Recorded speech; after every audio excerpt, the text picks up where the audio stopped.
Tuambie kama anakubaliana na sisi ama hatakubali.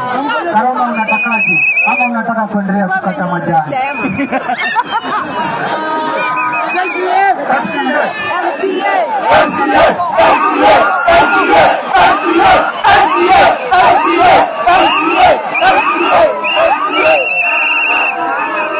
Haya. Utasikia Karoma amesema leteni ile paketi ya majani.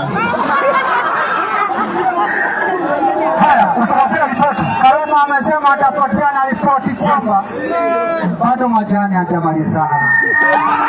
Lakini akiwa na mimi nitaendelea kuongea na huyu kijana.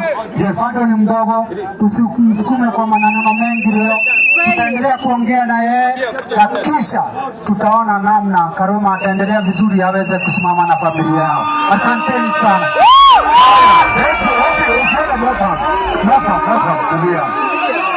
Mwafamu ni mwanaume si mwanaume. Mwafamu ni mwanaume si mwanaume. Weka chini. Hawa wanaitwa chanzi. Wanakupea makapsaka, si ndio? Tuambie.